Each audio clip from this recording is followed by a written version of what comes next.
Yeah, so we've been talking lately about coming into alignment with God's calendar. And so this morning I just felt like I needed to talk about that and really not so much focus on the what, there's so much. I think I'm a little bit too loud. It's like ringing just a tad. There's so much depth. There's so much richness. The hardest part about preparing for all of this is deciding what to leave out, because it was so much information. So I really struggled. So I hope that what I'll present to you today answers the why. Because, growing up, I wasn't really taught these things. And then when I started hearing it, when we started coming here and Lou would teach about the different parts of God's calendar, I would say, why? Why do we need to do that? Why? I don't know any other churches that do that. Why? So that was really where I tried to focus on, was why. Why do we need to do this? Why is it important? And what did God have in mind when he even put these things in place? Okay? So have you ever felt like that there was a lack of direction in your life? And y'all tell me, I can't see the slides behind me, so if I'm on the wrong one, y'all are going to have to let me know. I'm blind. So have you ever felt like, you knew in your heart that God was taking you somewhere, but you didn't know how to get from point A to point B? Have you ever felt like, I'm on the right track now, and then all of a sudden, wham, you're on the wrong track. You just know you're off. And you feel like you're maybe going in circles sometimes. Have you ever felt like that? So, do you know that God did not design you to operate that way? That he didn't want you to feel like you were walking around in the dark? That's how I feel a lot of times. I feel like I'm in the dark and I'm trying to feel my way around, looking for the next step, and I feel like, God, why can't you just make it clear? And we know the Bible says that his word is a light to our path, a lamp to our path, and a light for us. So we're meant to walk in the light. We're not meant to walk in the darkness. So it's not God's design. So let's talk about, the natural mirrors the spiritual. Let's talk about the natural first. When God created the world, he put seasons into our time, right? Thank God for the seasons. Lately, I was so ready for spring. Hadn't y'all been feeling that way this year? We've had such a really cold winter, and normally I love winter. I love boots. I love dressing up warm and all that. Normally, this year, I have hated it. I guess I'm changing. But this year I was like, oh yeah, I get to get my sandals out and, warm weather clothes. It's like fresh. There's a newness about it. Every time the seasons change, there's a newness. I love the fall when the air gets that crisp feeling in the air and the leaves start changing colors. So God, in his wisdom, he knew that we would need seasons. And don't these seasons, they kind of dictate our activities, right? We know that the kids go back to school in the fall. Football, for you football lovers, here comes the fall, football season, hunting season. Our seasons dictate our activities and a lot of times our purposes. What we have to get up and do each day. I know summer's coming, so Todd, on Saturdays, you will find him out in the yard for a couple of hours every Saturday, because the summer, the season is dictating his actions and his behavior. So anyway, I'm just illustrating for you how in the natural, our life, the rhythm, the pattern, the flow of our life a lot of times is dictated by those seasons. But did you know that the Bible even talks about that? in Ecclesiastes. Back when we used to cross stitch in the 80s, anybody remember cross stitching? I had a little cross stitch thing I did on this verse, and it's always just stuck with me. But to everything there is a season, a time to every purpose under heaven. It says there's a time to be born, a time to die, a time to plant, a time to pluck up that which is planted. There's a time to kill and a time to heal, a time to break down, a time to build up, a time to weep, a time to laugh, a time to mourn, a time to dance, a time to cast away stones and a time to gather stones together, a time to embrace and a time to refrain from embracing. There's a time to get and a time to lose, a time to keep and a time to cast away, a time to rend and a time to sow, a time to keep silence and a time to speak, a time to love and a time to hate, a time to war and a time to peace. So if you go back to the first verse, again, it links the seasons with our purposes, right? So God has a purpose for you. How do you know when you're supposed to plant? How do you know when you're supposed to tear down? How do you know when you're supposed to build up? Again, that's where we get lost a lot of times. So let's go back to God's original creation. When God created the world, it says in verse 14, God said, "Let there be lights in the firmament of heaven to divide the day from the night, and let them be for signs and for seasons and for days and for years. And let them be for lights in the firmament of heaven to give light upon the earth," and it was so. So there's more to the sun and the moon and the stars than just, the sun wakes us up in the morning and then it goes down so we can go to bed. He said that the sun and the moon and stars were there for signs and for seasons. So when God created the world, He is a God of order. If you look at everything that He made, and I saw this video somebody posted on Facebook the other day. It was photography that had been sped up, and you could see flowers blooming and animals being birthed and growing and all those kind of things. But the wonder of God's creation, it's just amazing when you really examine it. But there's order. If you look at the planets, they follow in order. It's predictable.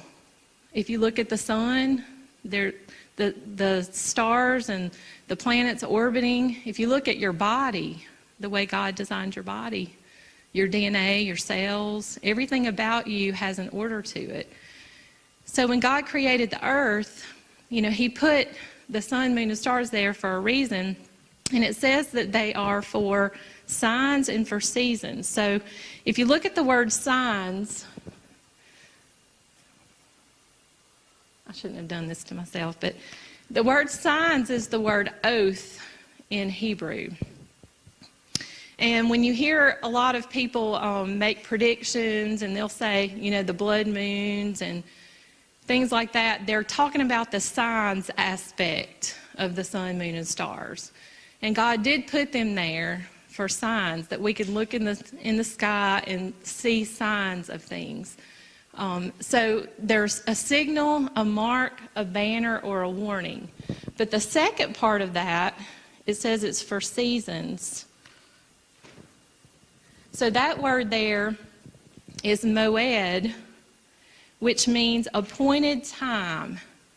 So the sun, moon, and stars are there to mark an appointed time, an appointed place, an appointed meeting.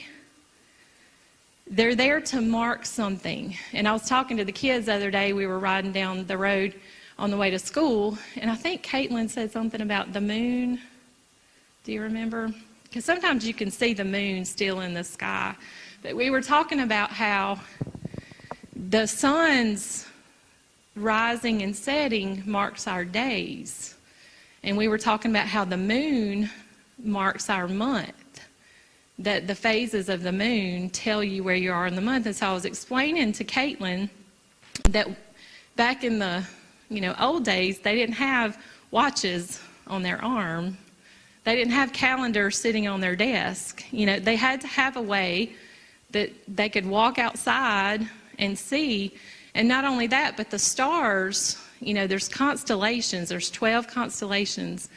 And it's just amazing to me. But every month, there's a different constellation in the sky. And that's how they knew what month it was and how they knew what time of the year it was. So God put the sun, moon, and stars there so we would know where we are in time, right? Have you ever thought about it like that? It's just fascinating. Y'all don't look nearly as fascinated by it as I am. Okay, so you get that basic understanding. So we tend to see, and this is a mindset shift, because we tend to think about time on a timeline. When you go to school and, let's say part of my counselor training was one thing you could do with people is develop a timeline. And so you say, okay, you were born in 1977 and now it's 2018, and let's mark the things that have happened in your life. Let's look at the high points. Let's look at the low points. And we look at life, or we look at time on this line, and I don't know how you think about. Do y'all have ways of thinking about things in your head? Where you are up to your death? Is it a straight line, typically? No? It is in my head. I'll just say that. Typically when I think, okay, so I'm here, I'm at 40 now, and I think, how many more years do I have? I have this space of time. About this time I'm going to retire or whatever. So it's like this straight line. Do y'all think about it like that? I don't know. Anyway, we're kind of taught our mindset. And just so you know, our mindset is a Greek mindset. We tend to think about things rationally. We reason through things. It makes sense that time would happen on a straight line. But did you know that God doesn't think that way? I just told you how he instituted seasons. Well, that seasons was a circular pattern, right? So if you think about everything that God put into place, what about the harvest? If you think about your year, see, my timeline is a straight line, but in my head, when I'm thinking about the year, it's a circle. Anybody think about the year like a circle?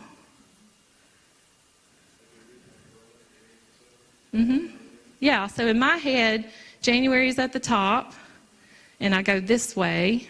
And so the summer is like at the bottom, and then I go back up to December and January. Anybody else think about it like that? A circle? Richie does. Over and over and over again. Well, that's how God's calendar works, just so you know.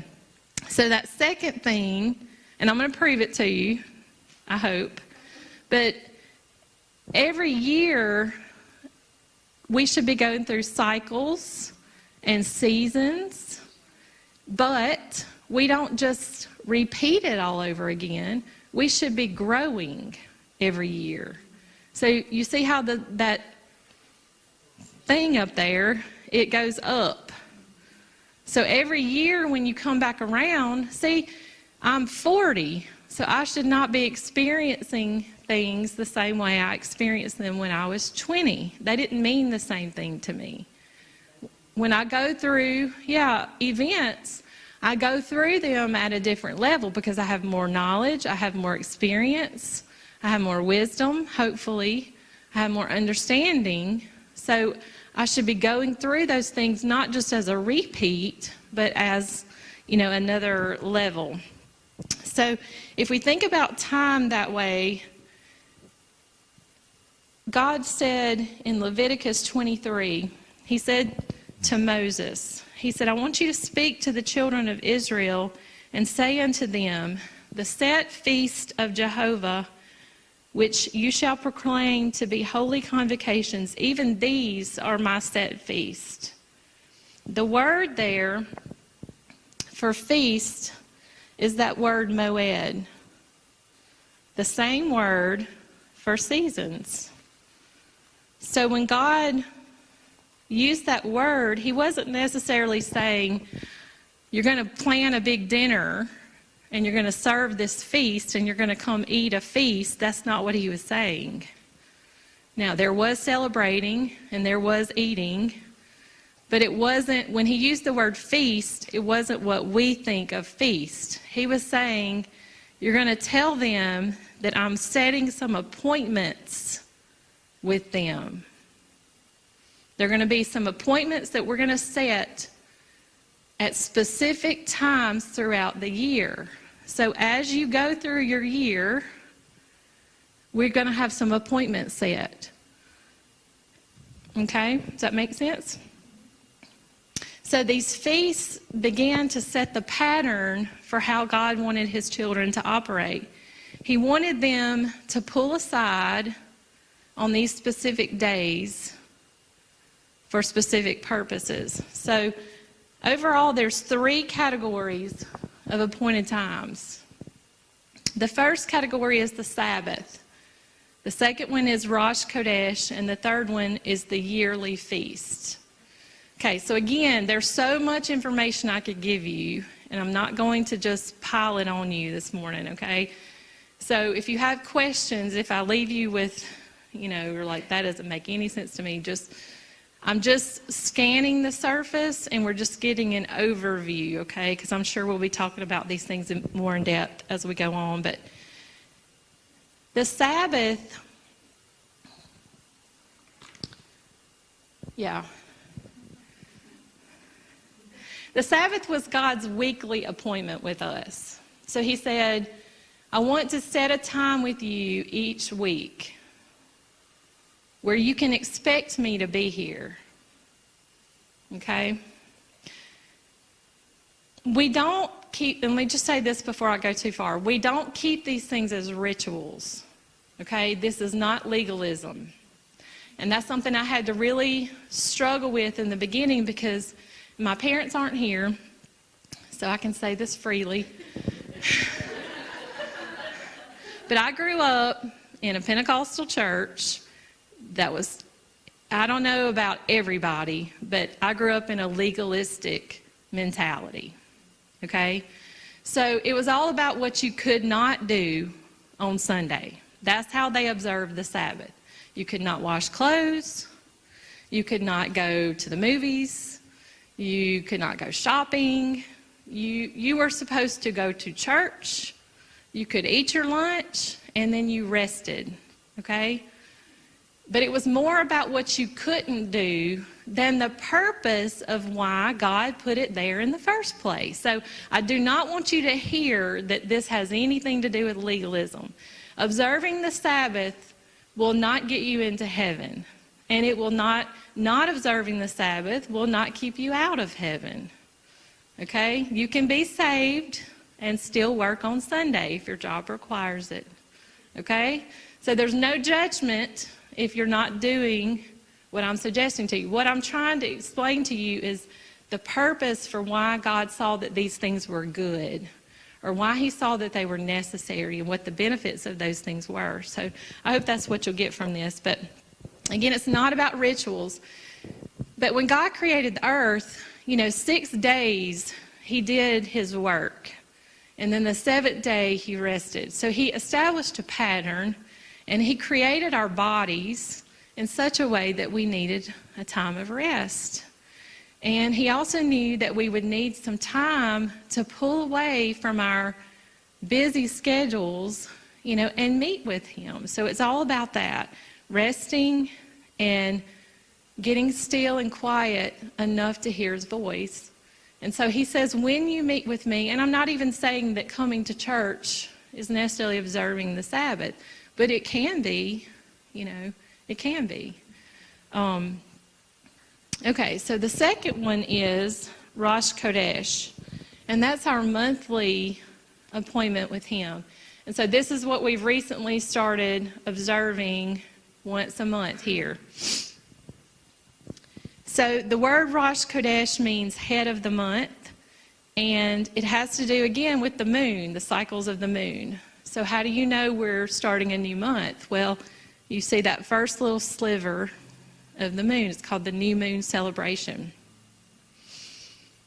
It's a time that when the children of Israel entered into the promised land, they were told that they would take the first part of their harvest and they would take it to the temple and offer it to God. So they were honoring God with the first.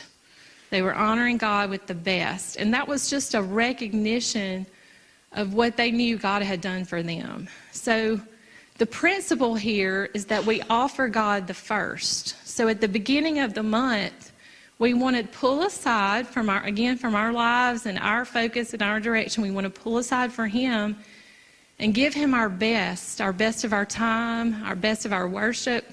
And there is an offering that you're not required to, but you can participate in to give Him your best. And then you listen to Him for the month. And so it sets the tone for the month. And there's so much more to it because each month has, and I'll show you later, but each month has a tribe associated with it that has meaning. Each month has a constellation associated with it. Each month has a Hebrew letter associated with it. And all of those things God put in place so that we can have an understanding of where we are in time, okay? But the main thing is that Rosh Chodesh is just giving Him the first, and it's that once a month appointment with Him to pull away. Is that clear? Okay. And then the third appointment is the yearly feast. And again, I've got it on our circular pattern. So we're on this side, we're talking about spring, and then we come into the fall. So the first set of feasts that we're celebrating is what we're coming up on right now, okay, which is Passover, unleavened bread, and first fruits. And again, I'm not going to go into all the details because I'm sure we'll get all that later. But really, I just want you to get the understanding of why and where this came from. The feast, this feast was instituted when the children of Israel came out of Egypt. So y'all already know the story when they had to put the blood of the lamb on their doorposts, and the angel passed over their homes. You know, the firstborn of every Egyptian family was killed, and the Israelites were passed over. So that was the very first Passover. But they were told that they were supposed to remember and observe Passover every year. Again, it was a time to pull away. It was a time to meet with God. It was a time to tell the story. So the fathers and the grandfathers, and recently I heard a Jewish guy, he's a Christian, but he's Jewish, and he goes to different places and he does the Passover Seder, and he talks about the traditions and why it's important. And he was telling us how the best part for him was sitting down with his grandfather every year and hearing the stories. You know, so it was a generational thing where the grandfathers were told to tell your children, tell your grandchildren what God has done for you. Tell what God did for the children of Israel in delivering them. So it was the story of redemption. It was the story of deliverance. So every year you go through a different level of recognizing God's deliverance for His people. So there were certain things they were supposed to do. You know, they had to clean all the leaven out of their home. They had, you know, certain sacrifices they had to do. But for us, it's just about, like she said, going through your home, asking God to show you, is there anything in my home that doesn't belong here? Is there anything here that doesn't give you glory or honor? Is there anything here that may be good, but it's just not good for me? You know, so again, it's not legalistic. It's just something that He shows you doesn't need to be there. But we also want to examine ourselves, our temple, our house, and ask God, is there anything inside of me that's keeping me from being able to move forward with you in this cycle, right? Okay, so here's what you need to know about the feast God keeps his feast. How do we know that? Because something very important happened on Passover. The first thing is Jesus always kept the feast. If you go back to the New Testament and you read about Jesus, you will see many instances where it talks about him going to Jerusalem and observing the feast. So he kept the feast, and then God kept the feast because Jesus actually was crucified on Passover. And he was actually killed at the same time that the lambs were killed. At the very same hour. Think about that. Here's all the Jews, and they're preparing all the lambs for their sacrifice, and at the very same time, our lamb was crucified. So God honored the feast, and he showed us who was the true lamb. That all those years, every other lamb was just a picture of the lamb. It's just so deep, so amazing. But God keeps the feast. You know, Jesus was buried on the Feast of Unleavened Bread, and he was resurrected on first fruits.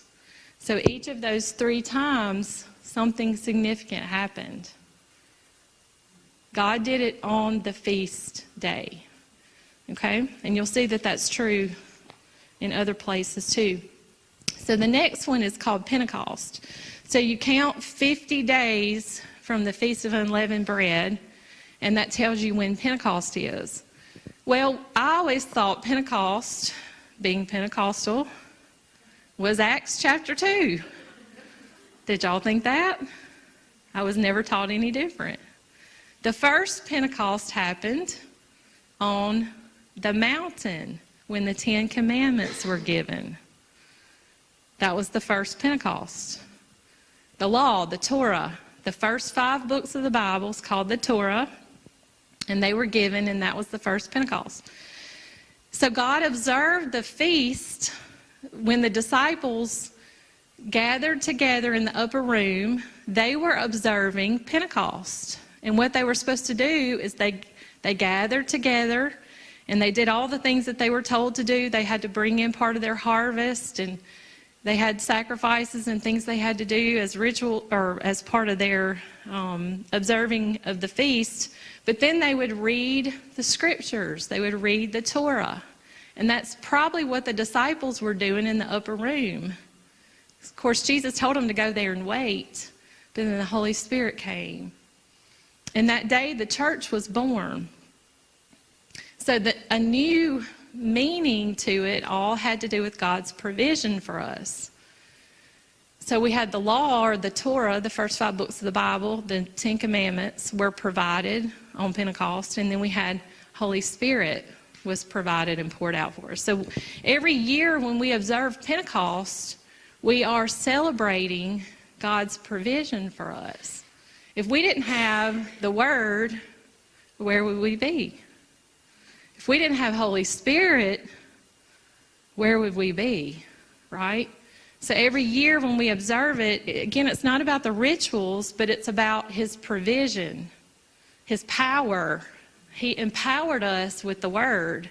He empowered us with Holy Spirit, being present in our life. So that's what it's about present day.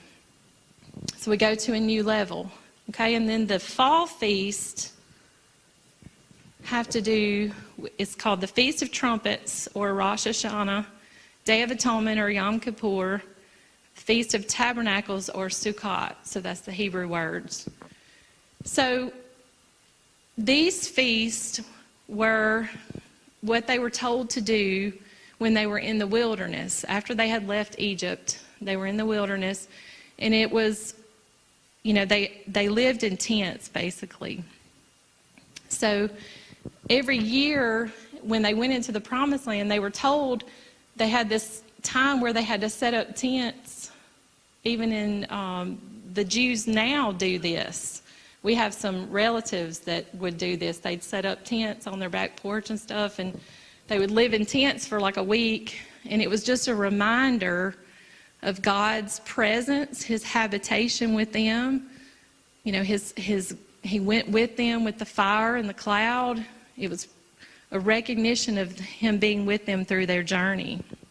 So each year when we celebrate the fall feast, we are celebrating God's presence, we're celebrating God's glory, and we're expecting to go to a new level of an awareness of his presence. So there's a week there that you're supposed to really examine your heart. You ask God to show you if there's anything that you've gotten lazy about spiritually. Is there anything that needs to be cleansed or removed again? So each year, again, you're going another level, you know, with this feast. So if Jesus celebrated the feast, if God honored the feast, and let me just say, the fall feasts are future. So it's when a lot of the scholars say that we can expect Jesus to return. It hasn't been fulfilled yet. They say it's still prophetic. And again, we can't get into all the things that they do. We just don't have time for all that. But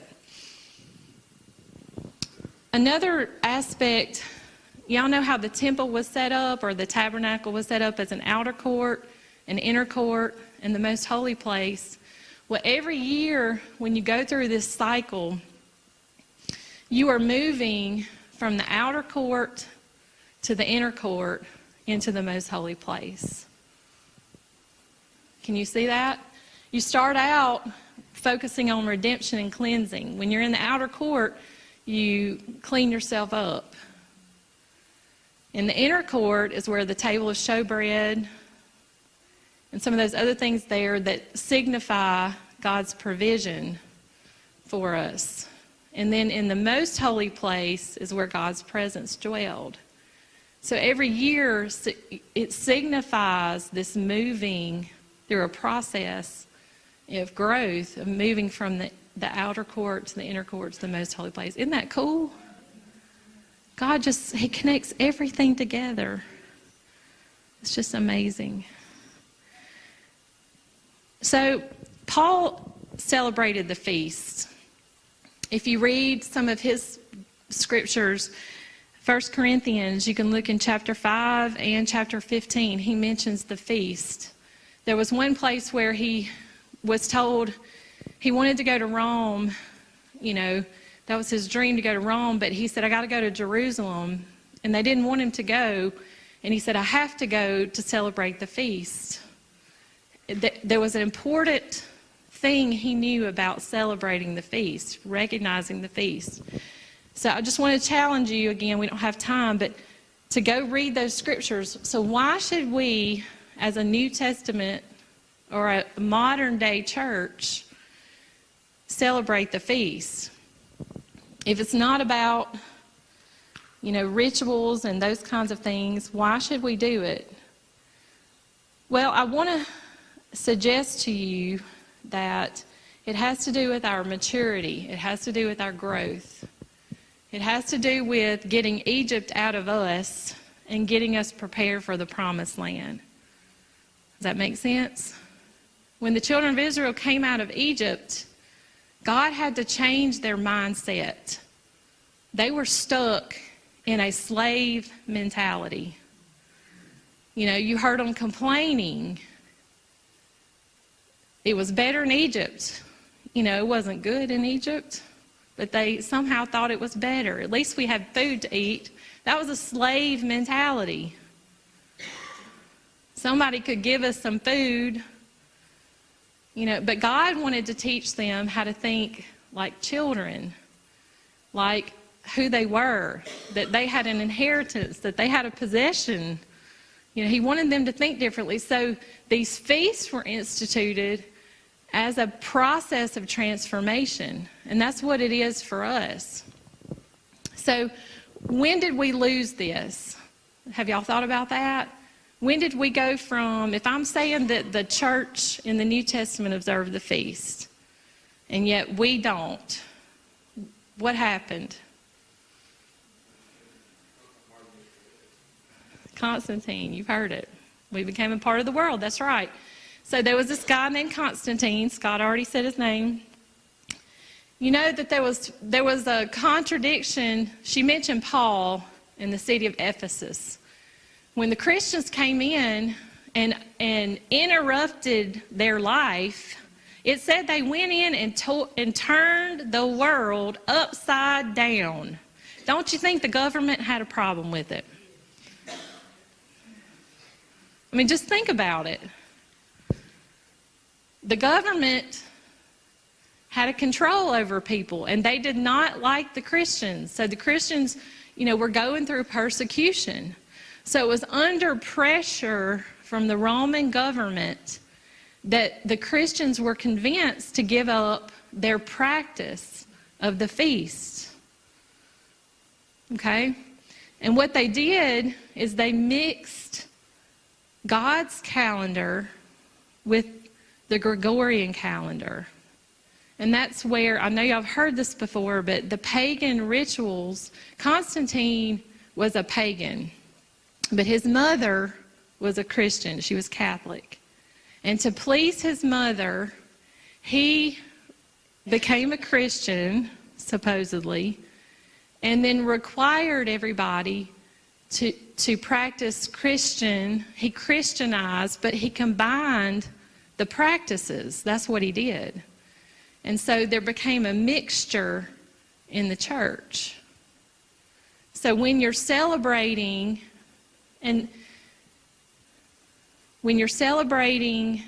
pagan things in the name of God, I don't know. You tell me. When we didn't know better, we didn't know better. But you know better. We know why now. We know what happened. And are we going to, again, we're not being legalistic, so we're not going to judge anybody for practicing if they don't know better. And I'm not saying you'll go to hell if you go home and you make Easter eggs with your kids and you post it on Facebook. I'm not going to condemn you to hell, just so you know. Okay? It's not about that. But if something is watered down, if God has said to you, this is my way for you, and then it gets watered down, you know what Satan has done? He has stripped it of its power. If we're honoring Easter, but yet we aren't celebrating Passover, what have we got? We've got something that's watered down. Yes, we're still saying Jesus was crucified, he was buried, and he rose from the dead. But we don't get the full significance of what Passover was really about. Does that make sense? We compromise, that's right. So,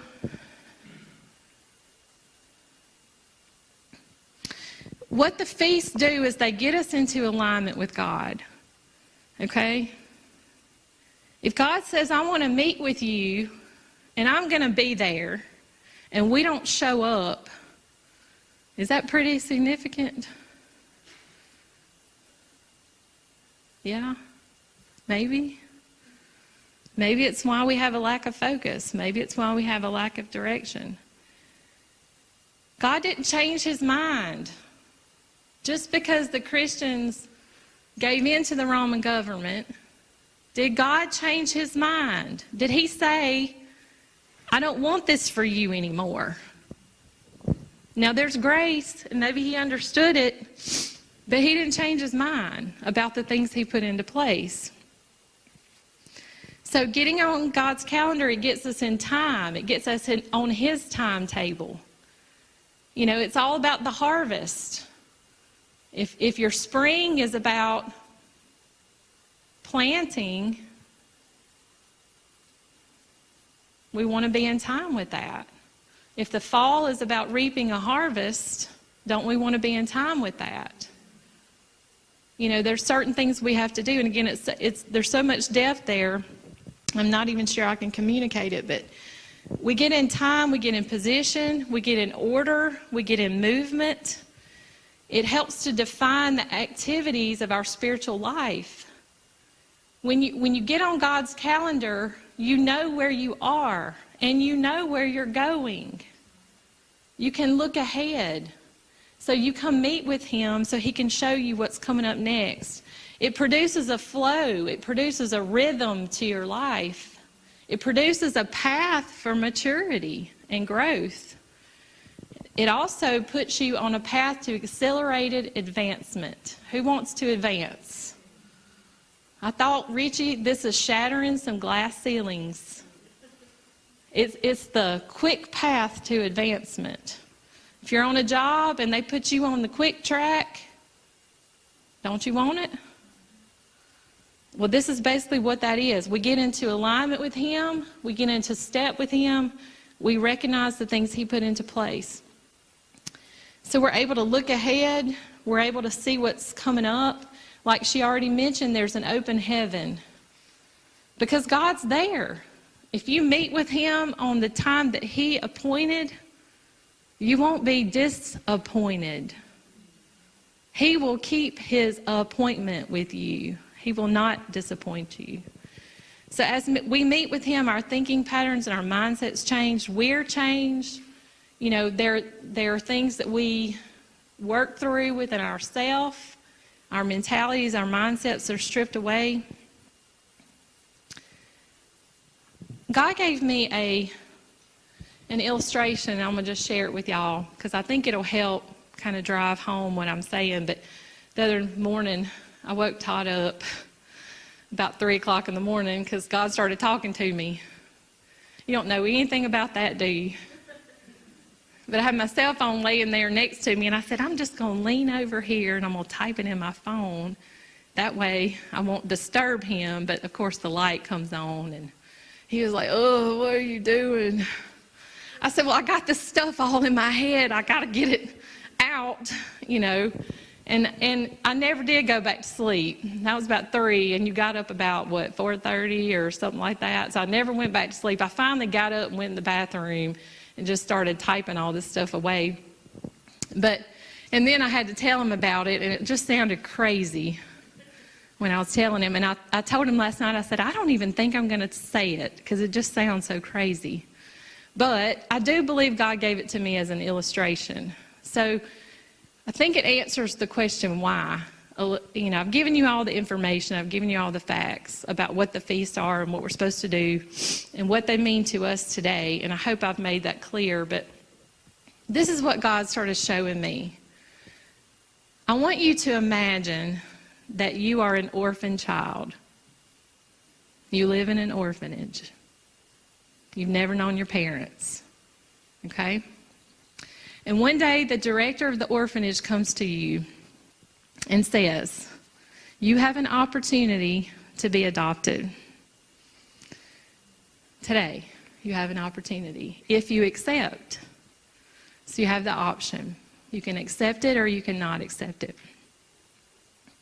So you choose to accept because you want a forever family. So they put you in a car and they drive you to Walt Disney World, Magic Kingdom. You get out of the car, and the driver says, you're going to meet your new dad here. Okay? And then all of a sudden, this guy walks up, well-dressed, put together, and he says to you, hi, I'm your big brother. Here's your ticket. I've already paid for it for you. Just give your ticket to the guy at the thing, and he'll let you in. And you notice he's got a set of keys. And he says to you, Dad wants you to join the family business. Okay, Dad owns Walt Disney World. Big brother is CEO, and you're adopted into this family, okay? He wants you to become an executive here. But we know that there's a lot for you to learn. So we're going to put you in this training program. Okay? And this set of keys belong to you. But I'm not going to give them to you today. You're going to get one at a time. Okay? And he said, I can't stay. I've got a lot of work to do. So I'm going to send another person that's going to be your guide. Okay, so when you get in the gate, look for them. They have a shirt on that says guide. They're going to take you around the park, and they're going to show you all that we have to offer you, all that you have just stepped into, your inheritance. Okay? Here's the other thing. Dad, he set up some meeting times with you.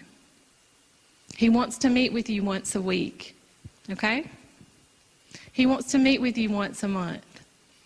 And he wants to meet with you 3 times a year for really important things. Okay? And at these meeting points, he wants to talk to you about who you are as a son.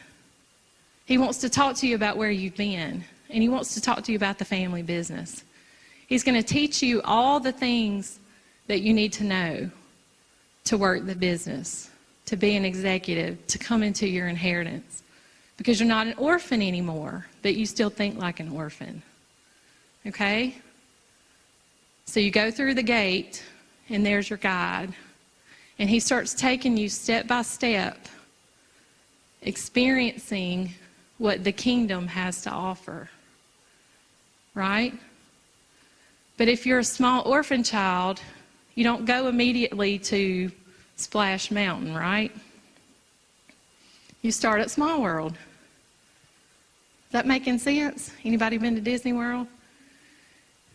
If you're going to run a park, you probably need to go ride the rides first, right?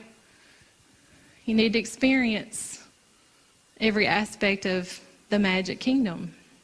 Is this illustration making sense? So if your dad has said, this is what I'm going to give you, and over time I'm going to transform you from being an orphan, not knowing who you are, into stepping into a new place of inheritance, a business, a son, being in a family. And he said, these meeting times are where I'm going to train you and teach you and meet with you. And I'm going to show you who I am. Don't we think those times are important? Would we not show up? Would we? We would show up, right? Or what if this other guy came up and said, hey, I've been around this business for 30 years.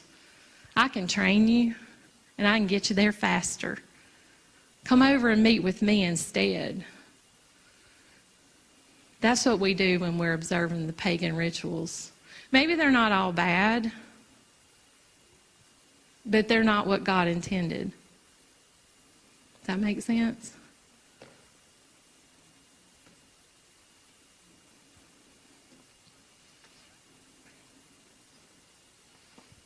So, I don't know about you, and again, I'm not being legalistic, but when you know better, you do better.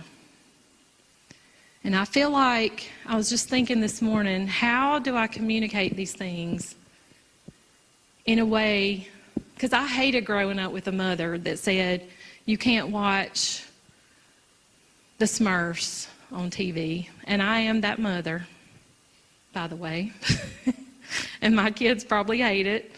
Now, I don't say they can't do anything. And Carly, I let her make her own choices. She knows now. She's 14, so she knows. And I told her, you can't read Harry Potter. And then one day, her friend was reading it, and I said, okay, Carly, you're old enough now, you have to make that decision for yourself. I've given you the information, you know what you're exposing yourself to, and that's between you and God. So I'm not controlling her. She has to step into that place for herself. But, I just asked God, how can I communicate this? And I just felt like he was saying to me, the kingdom is not equal. Every person is not equal in the kingdom. God says, to whom much is given, much is required. And there are some people that God requires a higher level of commitment and consecration than others. And I just want to say to you, this is what I felt like he was saying to me. This is a group of people that I am requiring you to live at a higher level of consecration to me. And that means there should be no mixture. That means that there should be no worldliness.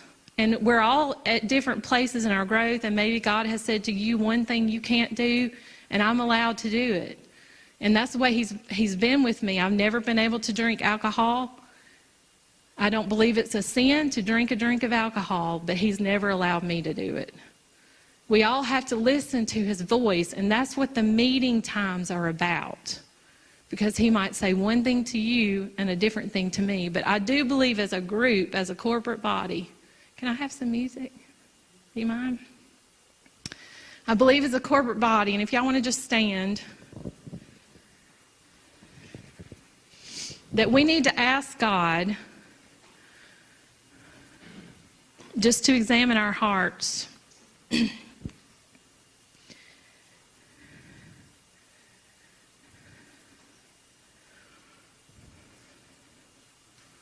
Like she said this week, it's real important to take that time as we're coming into Passover. Passover, we're observing the next few days. And again, that's time to remember the sacrifice that Jesus made. It's a time to remember that he paid the price for our entrance. He's the one that made the way into the kingdom. He's the one that bought us and purchased us. And he's the one that secured our inheritance. And I just want to say that, he died to secure my inheritance. And I want to make sure he gets what he died for. Right? Do you want that? If he has an inheritance for you, he has a destiny for you, he has a purpose for you, don't you want to make sure he gets what he died for? Don't you want to make sure that he gets the reward for his punishment?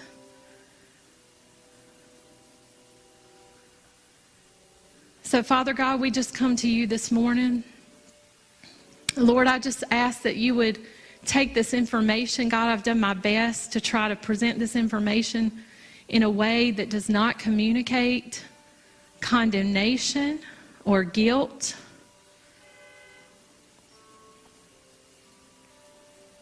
Lord, we know that we can't condemn ourselves for anything that we might have done in the past, but Lord, I just ask that you would take the things I've presented and that they would not come off as anything that's legalistic, that it's not about a list of requirements and rules that we have to follow, that it's more about the condition of our heart, and it's more about getting into alignment and into agreement with you and where you're taking us. God, you have a plan, you have a purpose, and you have a path for us to take to get from where we are to where you want us to be. And Lord, I pray that we would just begin to tune our ears to what you're saying, what you're doing, and what you want us to do. So Lord, I ask that you would just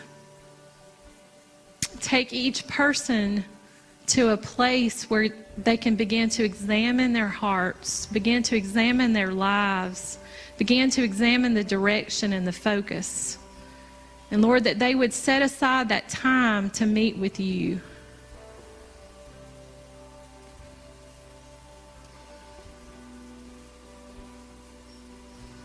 And Lord, I just ask that you would begin to open our understanding even more and more, so that we can be fully consecrated to you. So that we can be fully yours. So that we can shine and burn bright in this world.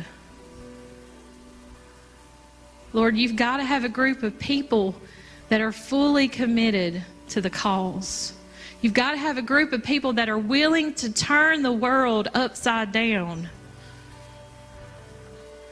And Lord, I just say I want to be part of that. I want to be a part of that.